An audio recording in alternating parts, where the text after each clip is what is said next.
What's going on, guys? We're YouTube live on the SensiblePrepper channel. Woo-hoo. Great to have you guys with us today, and great Robbie Wheaton from Wheaton Arms here. And we're going to be check out WheatonArms.com. Great source for Glock aftermarket parts, and he does custom work. His flat face trigger, I think he got in a bunch. And by the end of the day, they were gone. So I'm trying to get one myself for a project I'm doing. So hopefully we can get it.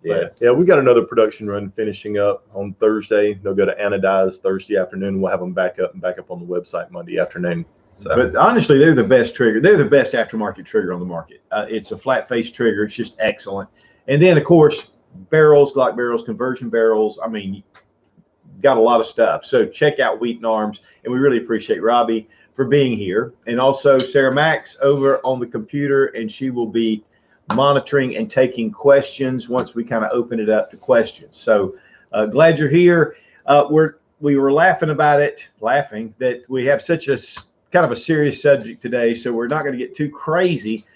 We just want to really talk about some of these things that are coming, not necessarily coming, but signs to watch for, you know, in case something is starting to happen, you know, toward an SHTF situation. And, you know, one of the things about SHTF, and I talk about this a lot, is you can have a personal SHTF.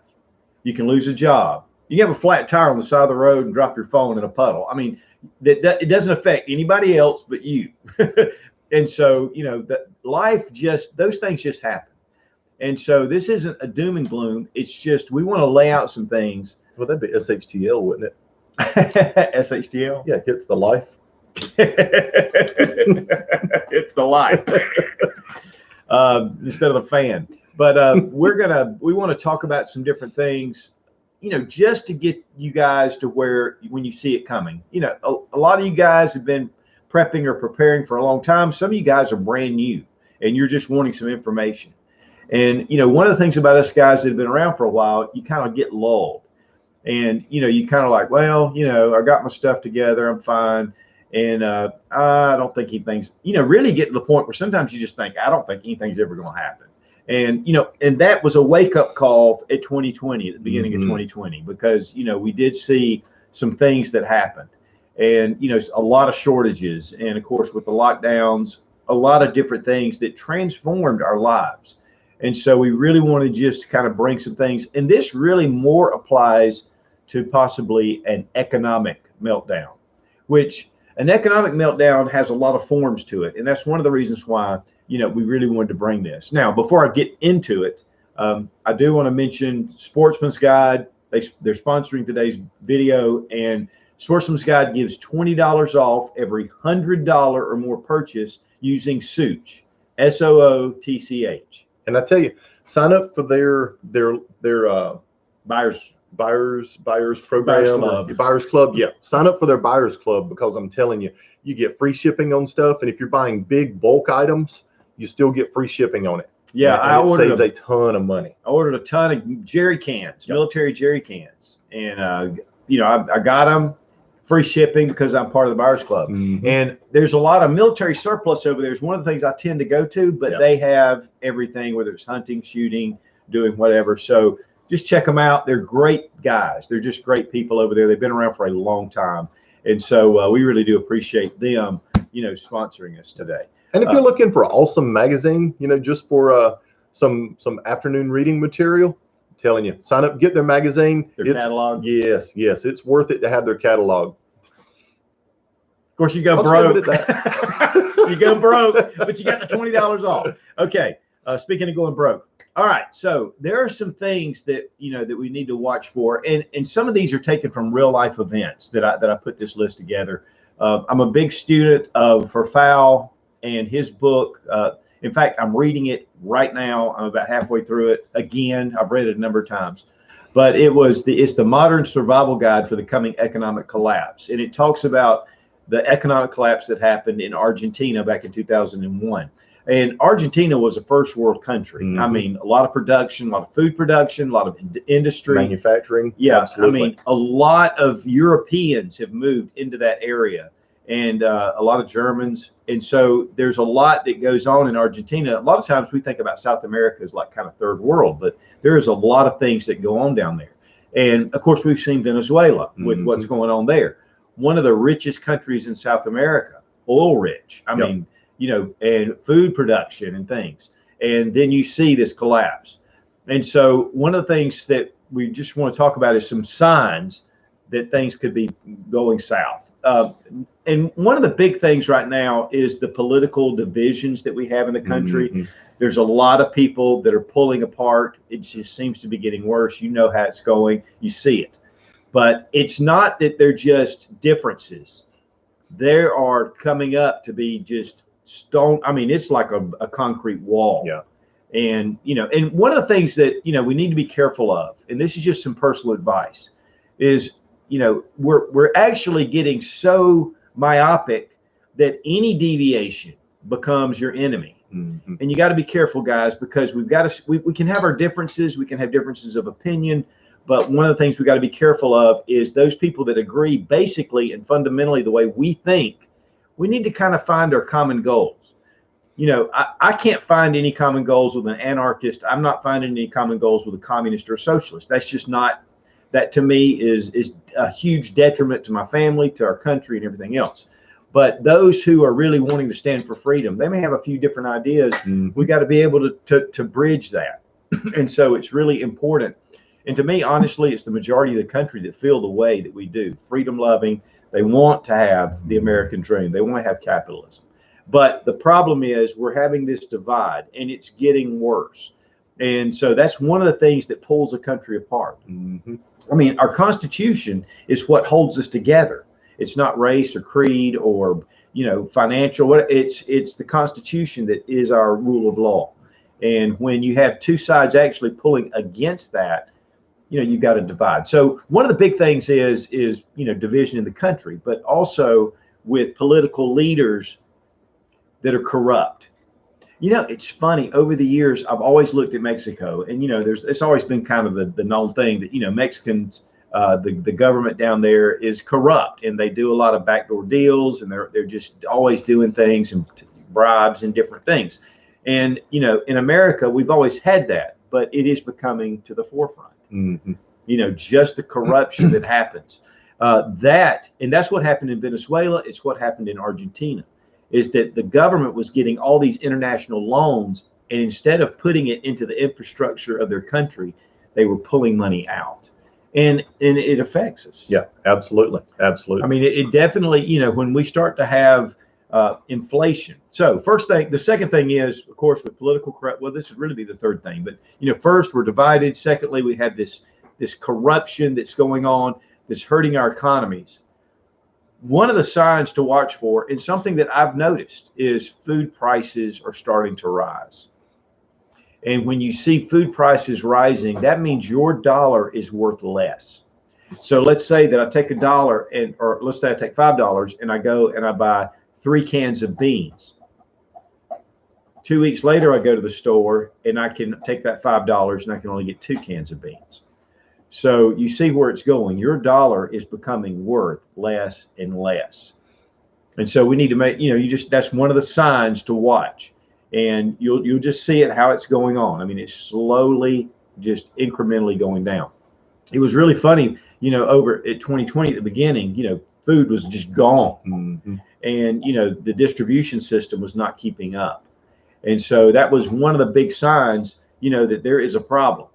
And so, you know, just watch for prices, and not only food prices, which honestly are the most probably important, but also prices on, you know, your goods, your supplies, different things. Well, I'll tell you one that I've just saw recently for some little projects and stuff that I've been doing is the increase in lumber prices. Lumber is up 30 to 50%.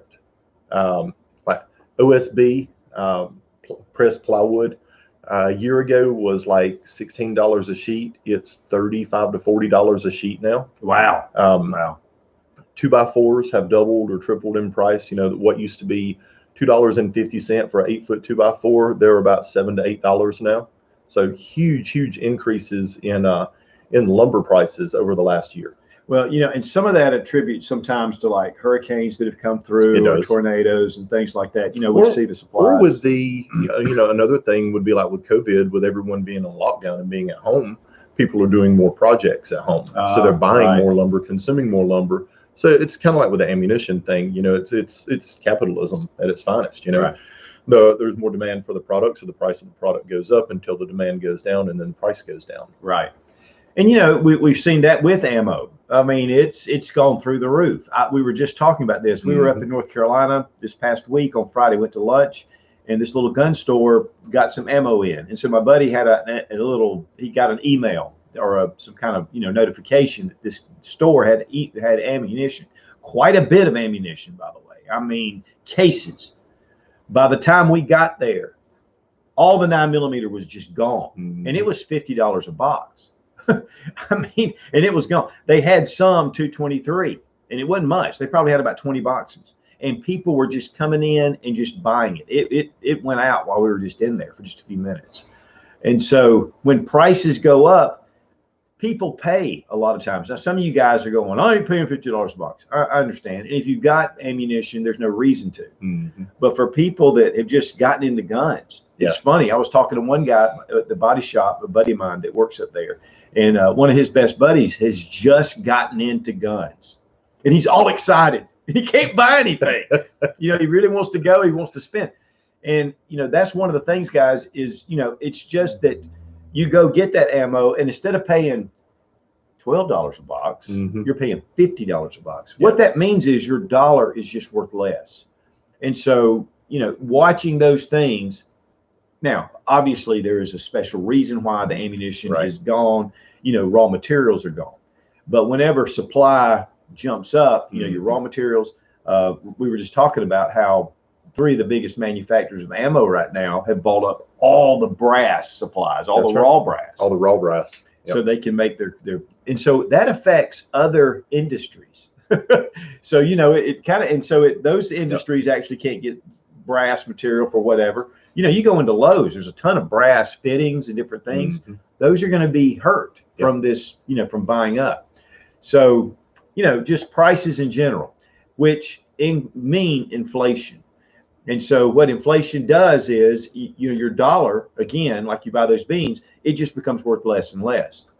In Argentina, one of the things that happened there, and in Venezuela, was that their main peso, or whatever they were using, all of a sudden, it took like way more to buy just your basic needs. And every day it would change. It was really funny in Russia, back when they had their economic collapse. There was this one story I read. It was about this company was a manufacturer of mattresses, and they had like 200 employees there, and they made mattresses, and they would sell the mattresses. And so what happened was, as the ruble began to go down in price, the people would get their check, they would run to the bank, and they would cash it for dollars, for American dollars, because the American dollar wasn't losing value. By the end of that week, their ruble had lost like 20%. And so if they held on to that dollar, they could trade it in and get more rubles for, the value. And what happened was they kept doing that, and the ruble got less and less and less, to where it got so out of hand that it was worth nothing. The rubles were just worth nothing. I saw one thing where a guy was rolling a wheelbarrow one time to go to the grocery store, and it was just piled up with money. And it wasn't going to buy much. And then they started using it for fire, to make fires. But what happened was the company started giving them mattresses in exchange for their work. And so these guys would get mattresses, and they would have to go out and sell them into the community. And after a while, they had to go farther and farther and farther out to sell these, to be able to get money to be able to live. And so, here's the thing, guys. We've lived in a very stable economy. We have a lot of confidence, regardless of some of the things that have gone on. We still have confidence that we can live the way we live. But this has happened all over the world. And so really, these are just some signs. Let's see, let's get down on our list a little bit. Precious metals.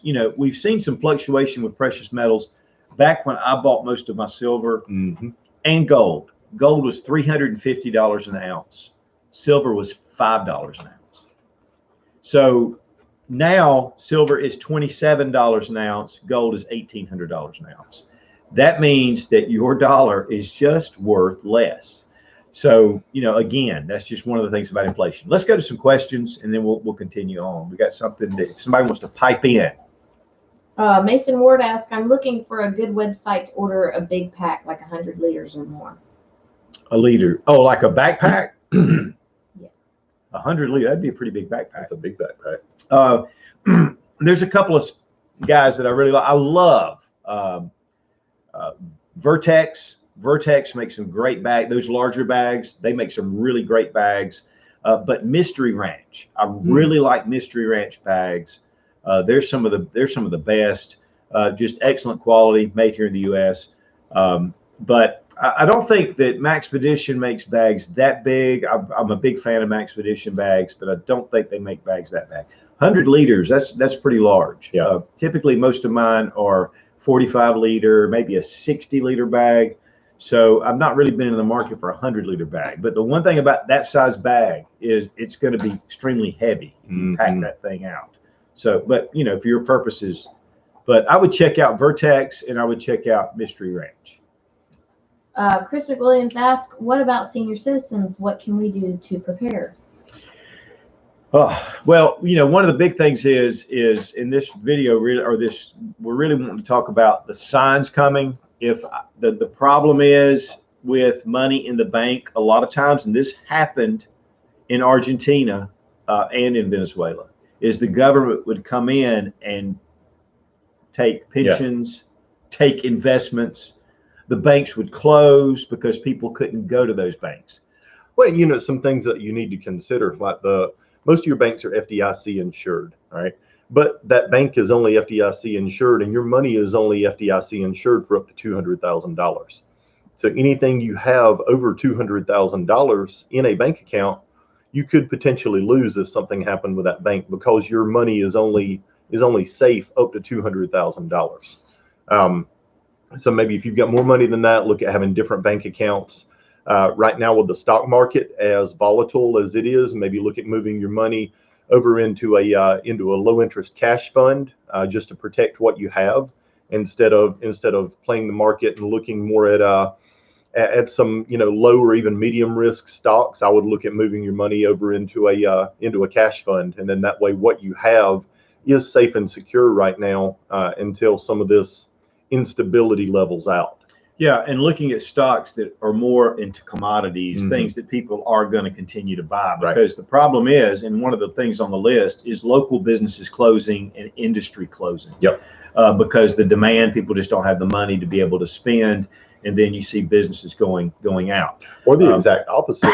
There's so much demand that it strips the industry of all the resources, and you still run into the same problem where there's no product to sell. So industries their stock price devalues as well because they don't have anything to sell.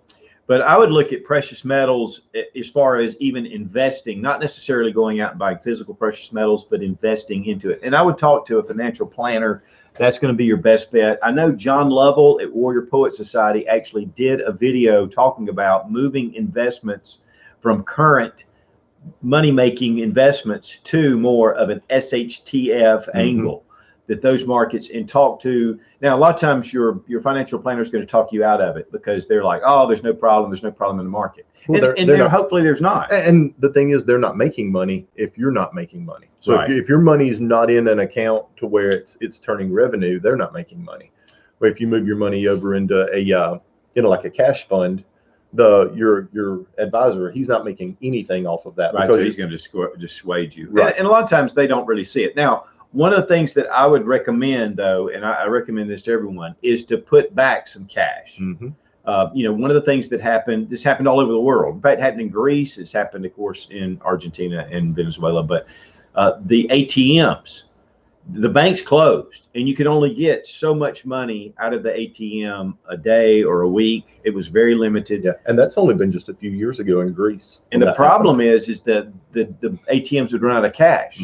And so we always try to keep a nice amount of cash handy in case of that kind of thing, and a decent amount. But also, one thing I've been doing lately is buying silver.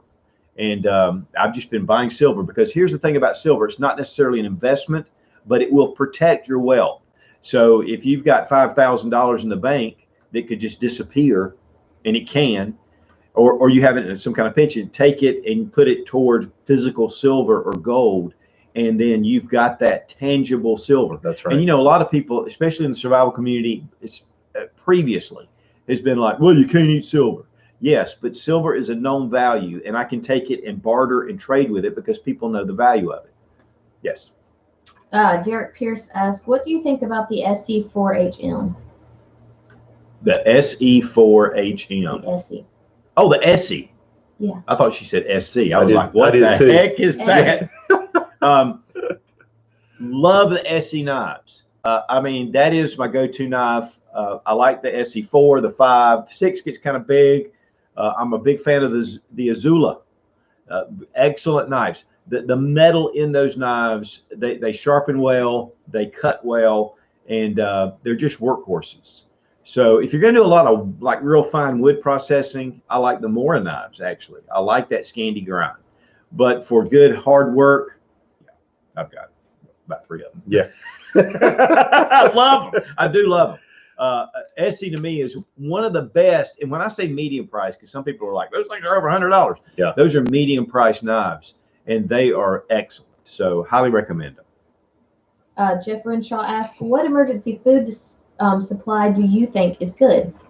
Well, I'm gonna tell you something funny. We went years ago, went to the Mormon cannery, bought a buttload of 30-year shelf life food, and really cheap because it's just bulk type food. Mm-hmm. You got to make sure you have the tools to process it, like a grinder and all that stuff, which we have as well. But when COVID hit, I'm just going to give you a kind of a little bit of a tip. When COVID hit, we didn't get into our long-term, I'm pointing that way because it's sitting over there. We didn't get into our long-term food storage because it's a lot of work, and honestly, we didn't want to do that. We weren't desperate. We just didn't, we just noticed the grocery stores were becoming, boom. Now, we had a lot of food stored up, but when I did this video actually just recently on canned food, mm-hmm. and it has an indefinite shelf life if you keep it temperature controlled and in dark area, if you keep it stored, because of the heat processes that go into canning it and the sterilization that's around it. And then they put liners in the can, so you're not getting that metal taste. That's right. Canned food to me is the easiest. That and dried beans and rice. Yep. And things like that. I mean, salt. You need salt. You need those things.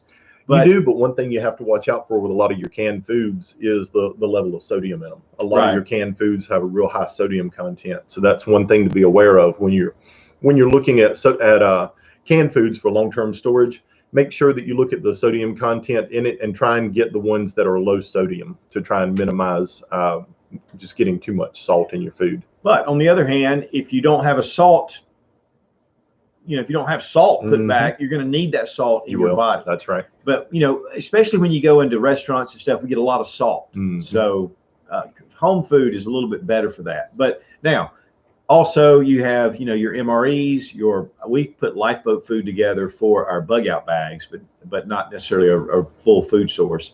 And then you have Mountain House foods and a lot of survival type foods. There's a lot of stuff out there. What I would highly recommend is before you buy a whole bunch of that food is to take it and test it. Mm-hmm. Because some of that food, we've bought buckets of food before just saying, hey, let's just try this out. And you open it up and it's full of salt, full of preservatives, full of whatever. So do your due diligence and check that out if you're going to purchase, that kind of long-term food storage. But honestly, canned food to me is just an easy way. You go up there and buy what you eat. Absolutely. If you don't, you won't eat. So, well, not just you won't eat, but you can mess up your guts for a while. If you start trying to eat a bunch of different stuff that you haven't ate before, it's not good for you internally. Right. So when you're picking your survival food, you want to pick things that you normally eat. You want to have your greens, you want to have your meats, you want to have some beans, but you want to try and pick things that you normally eat. Right. So it's not a shock to your system if you have to dip into those kinds of foods and start eating those. Well, Southern Prepper a couple of years ago decided he was going to only eat the food that he had at least a year or more supply of. Mm-hmm. And he said after about 3 days, he couldn't eat. Yeah. He said, I just couldn't eat. So just do some research and test out those foods. Sandra Templeton asks, first gun for a newbie? Question mark. For a female shooter, I would highly recommend the Smith & Wesson EZ, 9mm or 380. That is a great gun especially for female shooters, because it's just very easy to manipulate. But I would not recommend a revolver. A lot of times women go, oh, I want one of those Smith & Wesson little snubby revolvers. And they get it, the trigger pulls like this. Yeah, the trigger's so heavy that they either can't pull the trigger or they can't pull the trigger and maintain the sight alignment and sight picture and be able to shoot the pistol accurately. So now, my wife carries a Smith & Wesson Shield for her concealed carry. We have a lot of Glocks are actually pretty decent to start with. Yeah, my wife carries a 43X or a 43, depending on what she's wearing. But I would do something, some guns, if they have a hammer and all that, it gets kind of complicated. So to me, a nice striker fire pistol would be a smart choice. Or again, look at the EZ, the Smith & Wesson EZ9 or EZ380. Those to me are some of the best guns for new shooters and people that are really wanting to get into it. And I enjoy shooting. So I think that's a great choice. The SIG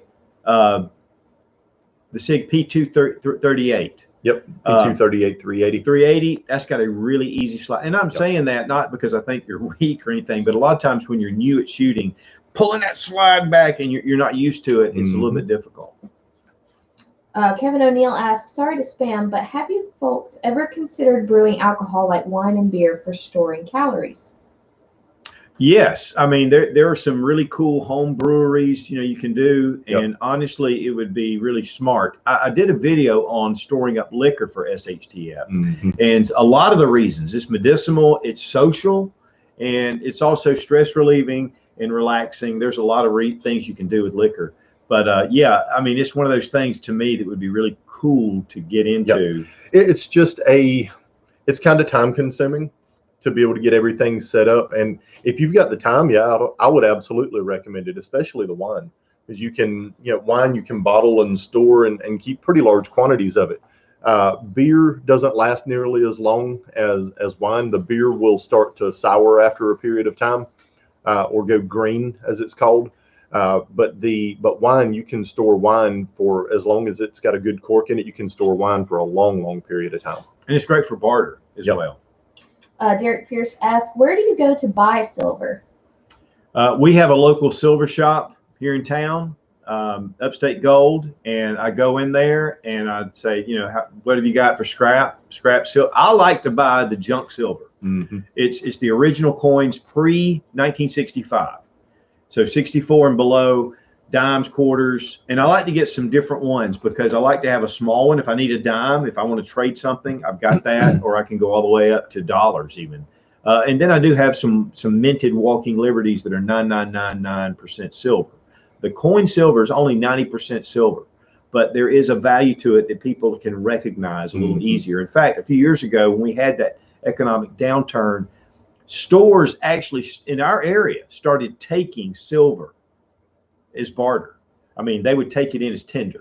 So, that to me is one of the easiest ways. If you go out and buy a bunch of scrap silver, that's just stuff, nobody knows the value of that. So, but that's what I do. I just go to a local shop. You can actually get on eBay and actually buy silver on eBay, but you got to be careful and you got to really know what you're doing as far as the value.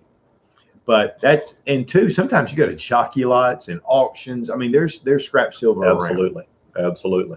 Jewelry stores a lot of times will have it. If it's one that makes jewelry or whatever, they can have it. Ryan Smith asks, what about the housing market? Well, it's like right here in our area. The housing market's booming, and you can't even find a house. I know Chattanooga, my brother-in-law just bought a house, and it took months for him because people are moving in so fast. And that's the thing I've seen nationwide. I was talking to some friends of mine in Colorado and in Idaho, and they're seeing a huge influx of people from California that are moving to Colorado and Idaho. We're seeing the same thing here in the South, where we're getting people from California, but then also from New York, New Jersey, and some of your northern states that are either retaring or relocating and moving down here because it's so much more conservative, and our values and ideals align more with their values and ideals. So they're moving here to kind of escape what they're having to go through in their home states. But on the other side of that, there's a lot more industry here. So people are coming here for businesses. Yep. And so really we like the conservatives coming. We don't like the liberals coming. Now, if you live in an area where they're escaping, the housing market's dropping in those areas. And so, it's one of those things where you're having a shift. So it's according to where you are. Mm-hmm. Some friends of ours that just moved down here that bought a house, moved out of the Minneapolis area right before the George Floyd thing. I mean, like, they sold their house and moved, and it happened as they were moving out. And so their property value actually went down. Now it's kind of fluctuated and gone back up, but still, that is one thing about, it's different places. And that's one thing to always watch is the housing market, because the housing market is a good tell for the industry or for the economy as a whole. Yeah. So you start seeing more houses on the market, more houses not being sold, the prices of real estate going down, you start seeing the foreclosure rate going up. And those are all good trends and good signs to let you know that there's some issue with the economy coming. Right. It's one of those things where you just need to watch. Yep. CF542 asks, where can we find long-term food MREs that are allergy sensitive? I cannot tolerate wheat, for instance. I don't know. That's one thing. We're not really gluten sensitive. I mean, that would just take some research. I hate to kind of put it out there like that, and it's something maybe I ought to kind of check out. But your typical MREs are not going to be, they're not worried about that as much. So there may be some companies that do that, but and that may be one of the things that you need to look at, especially individually, where you start stocking up and storing like some almond flour. And different things that you can use to make breads and stuff with that is gluten-free. Now let's take a break for a minute, because we want to stick with what we're talking about, because we're talking about solutions and we're not necessarily talking about signs. One thing that you need to watch for, though, and of course we've seen it this summer, is the civil unrest that's going on. That really leads to the divide of the country. But if you start to see a lot of civil unrest, that things. Here's the thing: when companies go to invest in another country, let's say they look down at Brazil and they go, we're thinking about moving our part of our manufacturing down there for all the reasons that they do that. One of the biggest things they look for is stability in the country. Mm-hmm. And look at the government and how they do. If they've seen it before where, companies open up and then the government comes in and starts pounding them with regulations, or, the economy's not right, and then people start with theft and things like that. They don't want to be in that situation. Same thing here. If the more that you have unstable government policies that are coming up, and then your population. Another big thing, and this is a big one going on with civil unrest. One thing that Verfau said was, he said it wasn't like we had this day, SHTF, this was the day. He goes, what happened was we just watched crime just rise and rise and rise. Mm-hmm. More people out of work, people bored, people more emboldened, especially since we had this movement to defund the police. People are definitely more emboldened. And then with a lot of the criminal justice reform, where they're allowing criminals, I'm talking about felons that are violent felons, out on the streets again. And so their penalties are less. So one of the things you're going to notice is you have a rise in crime. It's one of those things to watch for. Another side of that is, which leads to civil unrest and rising crime, is more police presence out there. And, on the streets here, people are out there. With defunding the police, it's going to be kind of an anomaly how that works out. I know here in our area, there's no call for that because people respect the law enforcement and, appreciate the job they do. Yeah. I mean, there's bad eggs in every industry, every type of job, and those need to be weeded out. Mm-hmm. But your rank and file police officer is awesome. They do a great job and what they put up with is amazing. But then, you have, when you start to see National Guards, one of the things that really kind of bothers me around the White House right now is that, they've got this huge beefed up security, and you've got National Guard troops there. And It's just, you know, it just makes me question, which puts, and here's the thing, guys, when you have national events that happen and people are seeing that, it undermines their confidence. Mm-hmm. And the problem with undermining confidence, and we've seen this with the stock market, is that they start to pull in some, and then that affects the economy as well. So it can be a snowball effect. One other thing is the more regulations that come through the government, which we've Yep. seen that over the years, a lot of regulations. Regulations strangle businesses. Absolutely. Now, down in Venezuela, this was really funny. And one example I read where you could get mugged. There wasn't police presence out there to protect you on the streets. I mean, there was crime happening, violent crime. Things were going on. It was out of control. But the law enforcement with the Venezuelan government was going into businesses to make sure that they were keeping up with all the regulations. Mm-hmm. And they were fining these businesses and they were on them. So you have crime in the street, but yet you have these businesses that have this added pressure put on. And so, and then which leads to businesses going out of business. So, you know, it's kind of that circle. But then, and this is, let me make sure I get this one right. Yeah, well, the government corruption, we've already talked about that. But one thing with the regulations, it's like what we're seeing right now, an erosion of your rights. Now, there's a saying, it's like man has to be controlled. It's either self-control or it's force. It's one or the other. Mm-hmm. It's one or the other. And here in America, over the years, predominantly, people have had the discipline to follow rule of law. They didn't want to go to jail. They tried to do the right thing. They wanted to do the right thing. You want to do the right things. People are less and less wanting to do the right things. And so what's happening is that means an increase in force control with our government. And so government's having to close in. It's just a natural effect. One thing you're going to see, though, with erosion of rights is First Amendment rights, which you're seeing that kind of erode, and then your Second Amendment rights. And guys, you know, we're getting ready to face some battles to protect our Second Amendment. They are rolling, and you've seen it already. And honestly, we're not really going to talk about anything specific. I know there's HR 127 that was really big, but it was so crazy. Mm-hmm. And it really hadn't gotten a lot of traction. So we're going to watch for things that really have some threats to be actually a viable threat. And then we're going to start pushing to bring that, because we have got to be involved with our government and make sure that we stay in line, because that's one of the things that happens in any kind of economic turn or in a socialist takeover, is that the government becomes more and more oppressive. And so again, self-control, force control, you know, we have to kind of look at that. So that's a big one. All right, let's go to a few more questions while we're. Mike97 asks, hello, Sootch. I just left California and moved to Arizona. Was it smart, not just for the SHTF, but even normal life? Thanks. Oh my gosh, yeah. I mean, California, the regulations and the restrictions on freedom alone.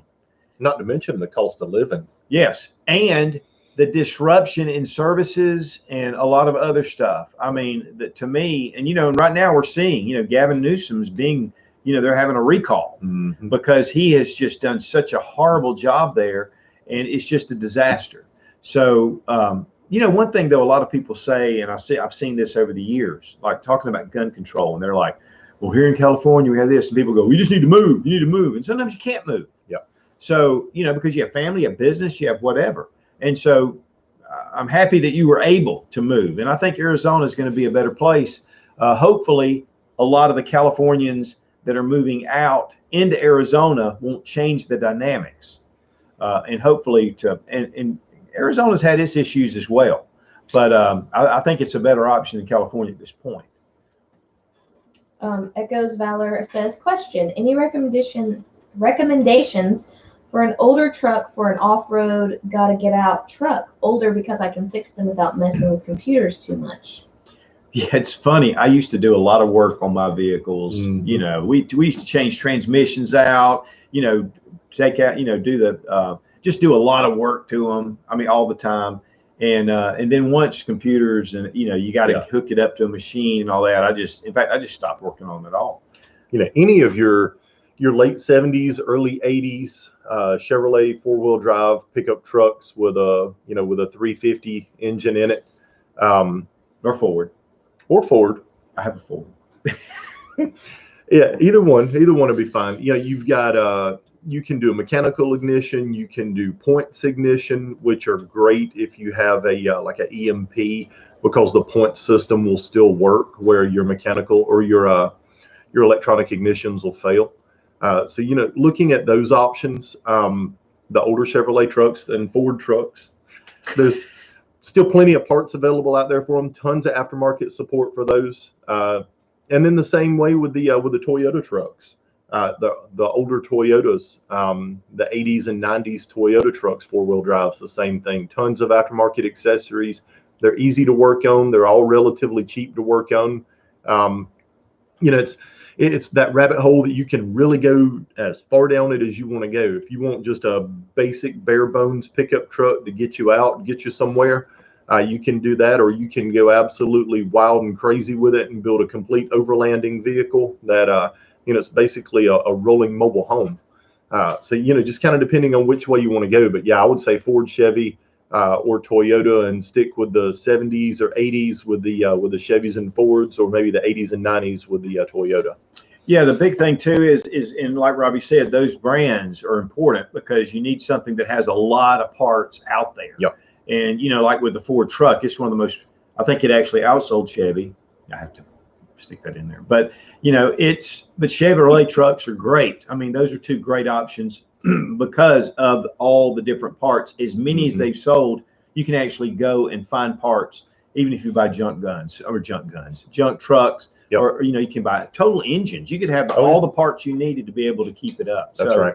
Yeah, I think those are great options. I would do some research though and see, you know, how well they did. Sure. If there were certain years that didn't perform as well as others, yep. So you can pick out what you want. And I tell you another option that a lot of people don't look at is government surplus vehicles. Oh yeah. You can pick up like an 80s pickup truck, 4-wheel drive, diesel engine, non-turbo for like $3,000, $3,500. You know, it's going to be spray painted green, some shade of yellow, green camouflage or yellow. Yeah. But, you know, if you're looking for a great little diesel truck that'll, you know, it's already got the beefed up axles and everything on it, and a lot of the really strong bones are there, that's a good option as well.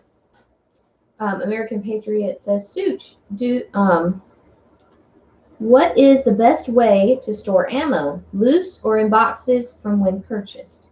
Well, the way I like to store ammo for long-term storage is the way we like to store ammo for long-term. Honestly, my favorite way is a standard military ammo can. Yep. It has a gasket around it.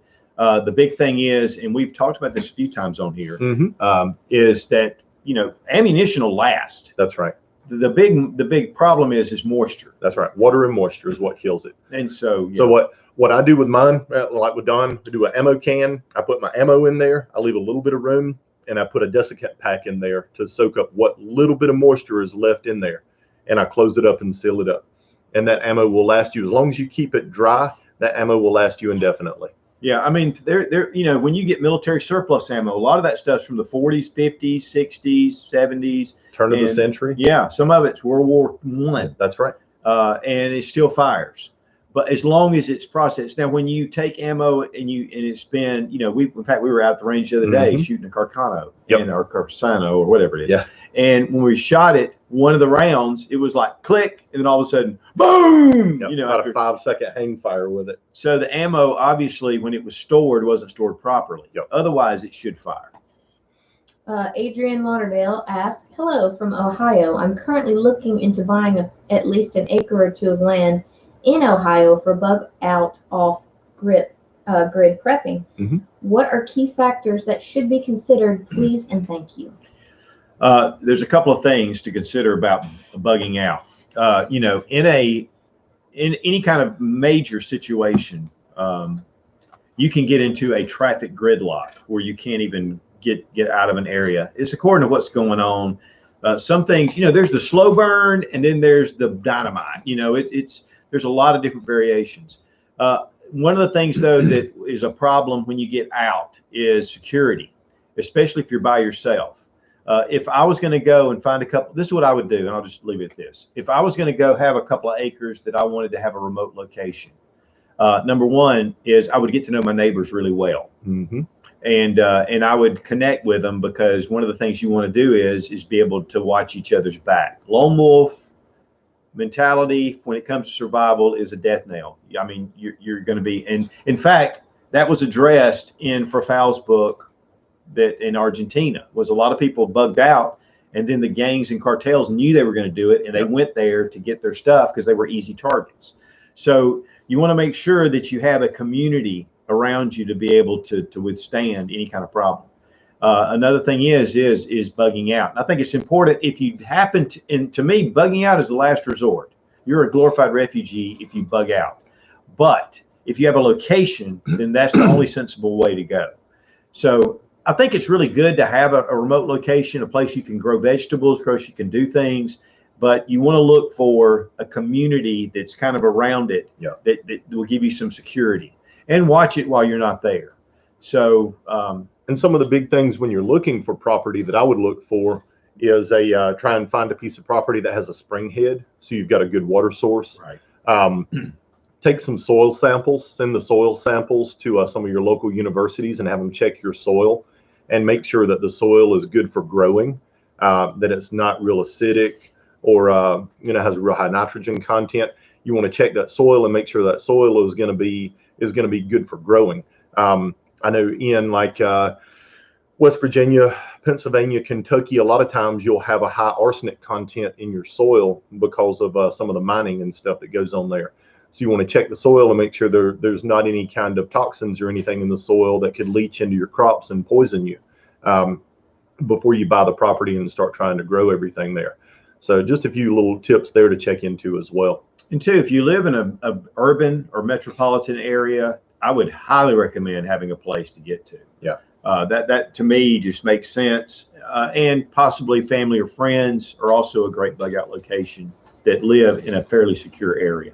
Here's the thing, guys.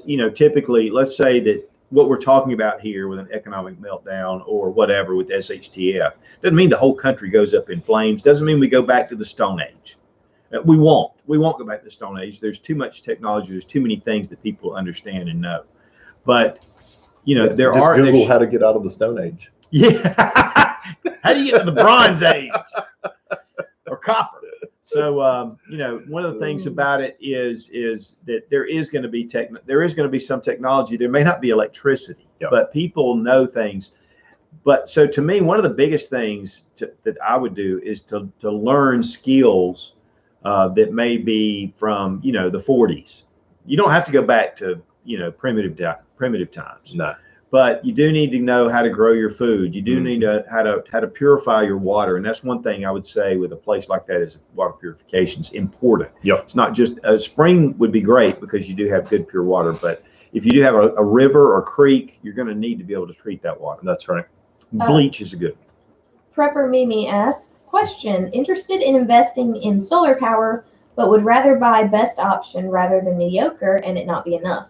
What would you recommend? Best way to go? Thank you. I'm going to tell you a great resource for solar power, especially off-grid power, is Practical Preppers. Scott Hunt, he was the advisor on Doomsday Preppers as far as grading the different preppers on how they stood. He does Practical Preppers. I think it's practicalpreppers.com. He does a lot of solar. He has a huge amount of experience with solar, and you can get in touch with him and he can help guide you, because it is expensive to get out and put out a solar system. You don't want to do it unless you have the right means. You don't want to put something in that's weak. So to me, that is my best advice, is to get in touch with Practical Preppers and still have a backup generator. Yeah, if you have a backup generator, that's great. That's great. Tommy Ha asks, have you considered the Pacific Northwest, like Montana's, Idaho, Eastern Oregon near Wallowa? Those are wonderful places to live, and the communities there are very close-knit, and they work together. It's more like a traditional America. And they're seeing a huge influx in those areas from people from California as well. Yeah. You especially the higher up in the mountains you get up like 5,000, 6,000, 7,000, 8,000 feet in the Rockies, and you're seeing a ton of people from California, what I would almost call expats at this point, from California that are like They're like, you know what? I'm ditching this place. We're heading west and or I guess northwest at that point, but or east. Yeah, we're heading up. We're heading up in the mountains, and we're just getting away from all this craziness. Now, Cody over at Wrangler Star, he lives in Washington State or Oregon. I think he lives in Oregon. He lives in the eastern part of Oregon. One of the things he said was, "He's named Cody and doesn't live in Wyoming." Yeah. Now, and he moved recently, so I'm not really positive where he lives. But the thing is, he was talking about their community, which was a rural community. I mean, there was a town there and everything, but it was kind of out. He said there was land that was priced way high and had been sitting there for years, all of a sudden being bought up. Yep. All this property. And people that came from the West Coast that have a lot of money because they've been there and they've produced money, businesses and things like that. Yep. They're taking that and they're buying these properties. And so, and that's the reason, because they are a good area to go in. So I highly recommend that area up through there is, you know, and it's sad that they're going to, you know, that there will be some that'll contaminate that area. Well, and you know, it's like we talked about earlier. Yeah, a lot of this with these people leaving these areas and moving to other areas is artificially inflating the real estate market. Where I think, honestly, at this point, I think the real estate market would be flattening out, or maybe even starting to take a downturn. With all of these people leaving these certain areas and moving to other areas, it's artificially inflated the real estate market, Right. Which is bumping it up and making it look like the real estate market is doing really well, when in reality, I don't think that it's doing as well as people think it is. Right. It's just out of supply and demand Right. more than anything. Yep. Dennis Trump asks, question, what gun is the best for SHTF? Well, I mean, there's a lot of controversy over that one. Us personally, the AR-15 is the gun that we've chosen. Yep. Not that we've, you know, the AK-47 is a great one. I mean, there's a number of different guns, and then you can go to different calibers. But I'm going to just tell you why we have chosen the AR-15 is, number one, it is a military sidearm. The ammunition's used by police and military. The parts are readily available, and of course, Easy to install. They're easy to install. You can do a complete build of an AR-15, and if you ever need to repair it, you can do that as well if you have your extra parts. Some of the other guns, you know, it's a lot more trouble. The AK-47 is highly durable. It's not as accurate as the AR, but it's very durable.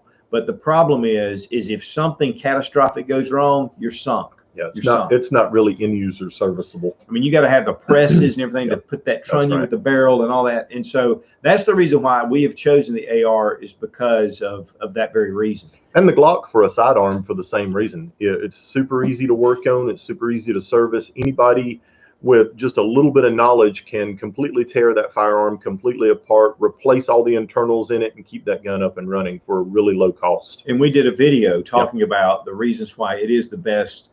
Not that I'm Glock myopic. I love a lot of different guns, but I do carry the Glock. But the Glock really gets simple, and when you're talking about a go-to firearm, simple is important. Yeah, it's like German simplicity, which is an oxymoron. But, you know. Yeah, it's awesome. The Shadow Watcher asks, question, in one of your last videos, you talk about bear spray Q. How long does bear spray last? Is it still good after expiration date? That's a good question. And I don't know the answer to that. I think usually a lot of this bear spray is good for about 5 years. Normally what you start to run into with compressed canisters like that is it's not that the bear spray itself loses any potency, but the can and the pressure inside the can, whatever they use to pressurize the can, will slowly leak out, like with a fire extinguisher. That's why you have to have your fire extinguishers inspected annually and then replaced, because your pressurized gas that activates the chemical in there and sprays the chemical out will slowly start to leak out over time, and then the can will leak down, and it won't be any good anymore. Well, it's like a can of WD-40. Right. You pick up the WD-40, been using it, it's sitting there on the thing, you grab it and it goes, but you can hear it in there. So, you know, it's just compression. To me, it's because if you're going to depend on pepper spray in you know, a regular self-defense, part of your self-defense toolbox, is to buy it regularly and to throw out those that are over a certain date. There should be some date on there, but honestly, if it's an expiration date with pepper spray, why take a chance? I mean, it's not really that expensive, and it gives you that option. So that's the one thing I would recommend. Yeah. And something else to consider, if you ever use it, if you ever take a can and you use it and you spray it, you might as well toss it, because you've opened the valve at that point, and it will slowly leak down over time. Well, it was funny. They gave me one of these Kimber blasters. Yeah. And they had it for a long time, and he even said, I don't know if this will even work, but here, he just gave it to me. And I had it. I had it for 3 or 4 years or longer. No, I've had it for about 6 years. The other day I got out with it, and it went, and it sprayed just great. Yeah. But so you don't know. But I would not have depended on that in a self-defense situation. Yep. Travel Nurse Prepper asks, I was thinking about buying property in Arizona, but I'm not ready to build yet. What do you think about purchasing property now, even if you're not ready to build? I think that there are certain areas right now that it would be smart to buy the property, because it will possibly and most likely continue to go up in value. Yep. So especially these areas that are being bought up by some of these people that are coming into areas, they're looking for land. People are looking for land all the time. I get people calling me all the time or getting in touch with me saying, hey, I'm thinking about moving to your area. What are the areas that are nice? Yep. So yeah, I think that would be a great idea, especially if you can find something that's very reasonable right now. And then worst case scenario, you could sell it for a big profit if prices go up and you decide not to move down to that area. Yeah. Look at tax maps for the area. Look at what properties in that area sell for, what properties in that area have sold for over the last 4 or 5 years.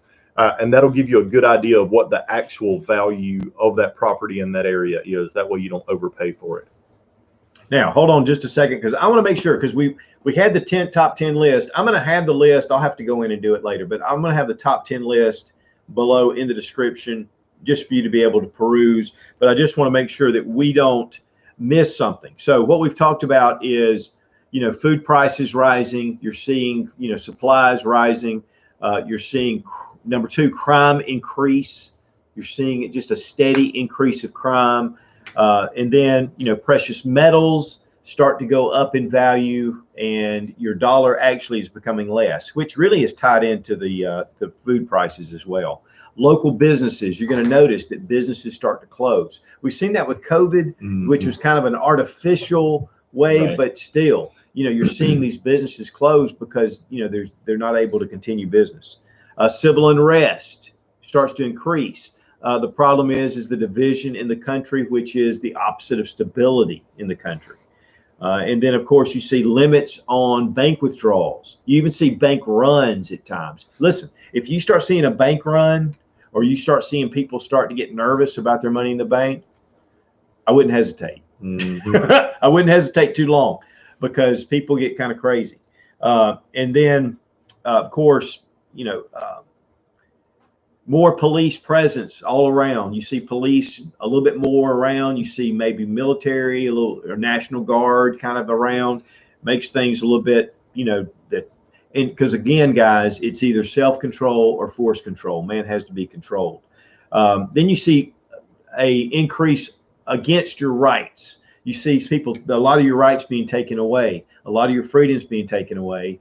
And we're seeing that already with certain things, with freedom of speech, and a lot of this stuff, this political correctness stuff, is just an attack on freedom of speech. But secondly, you're seeing even self-defense, your ability for self-defense. What's really ironic about these countries that have gone into these economic meltdowns is that you see a huge rise in crime, but then you see the government coming in and putting a heavy hand on law-abiding citizens to be able to defend themselves. I've watched over the years different videos and done studies, and down in South America especially, there's a lot of people that are, it'll show surveillance cameras of people coming in and killing people or robbing, and usually the defender is an off-duty cop. It's not a standard citizen, because they can't carry guns. It's usually an off-duty cop. So, that's one of the problems with when our rights get eroded. You lose your right for self-defense. And then, government corruption, which really turns into more national debt, because the more money they're pulling from the system, the less money that's getting out to its intended purpose. And of course, food prices, but also food shortages. If you start to see supplies and shortages, that there is definitely you know, some issues. Now we saw it with COVID. It was a little different. It was an instant thing. But, you know, if you start to see it because of the economy, because of job losses, because of whatever, it's just another sign to watch for. And then, of course, political division, which also leads into civil unrest, and it's just a pull in two different directions. Okay, it's 1 o'clock. We really appreciate you guys being here today. I know it was a little bit scattered because we had a lot of questions coming in, but honestly, I feel like it's important to answer those questions. But we also want to thank Sportsman's Guide for sponsoring today's episode, and you get $20 off every $100 or more purchase using SOOTCH. No 00, no Scooch, none of that, just SOOTCH. You'll be amazed. Absolutely. Everybody tells me, people say Scooch all the time. People have called me Scooch. I'm like, who's Scooch? But it's SOOTCH, $20 off. And get with the Buyers Club. Check out their Buyers Club. You get free shipping on anything that you get from them, and you start ordering bulk surplus stuff, and the size of that stuff, a lot of that stuff really adds up. And with free shipping, dude, it's a no-brainer. Well, and military surplus is great for preppers because it's good, solid, quality That's stuff. Great for everybody. But yet the prices are lower. Yep. I mean, you know, yeah, it's not your Gucci, you know, REI store, and you're going in there with all the cool stuff. But who's trying to be who's worried about fashion? Right. I look at my Birkenstocks at home. I like Birkenstocks. I do too. Okay. So anyway, guys, hope this helped in a number of different ways. But we really appreciate you guys coming out and hanging out with us. We really appreciate Robbie Wheaton from Wheaton Arms. Check out WheatonArms.com. Great resource. And if you need custom gun work done, which I've got a friend of mine I got to talk to you about afterwards. Also, Sarah Mack for being over and monitoring the questions and the comments. So guys, there's a lot of videos on Sensible Prepper for you to check out, hopefully to answer some of the questions that you might have. And one of the biggest things you can do though is mindset. Get in the right mindset, because if you don't have the mindset and things start to fall apart, you'll fall apart. And you've got to be prepared. You got to be ready with your mindset, with your attitude. And guys, it is a can-do attitude. No matter what happens in the world, you can still find joy. People in third world countries that live in horrible conditions still find happiness and joy. So don't let that go. Don't let your mind just wander and go to that dark place, because if you turn it loose and let it go, a lot of times that's where it's going to go, is to that dark place. Take control of your mind, and you focus your mind and you focus yourself on things that are positive and keep you happy and keep you going. That's right. Things that are good. All right, guys. Well, hope y'all have a great week. Be strong. Be of good courage. God bless America. Long live the Republic.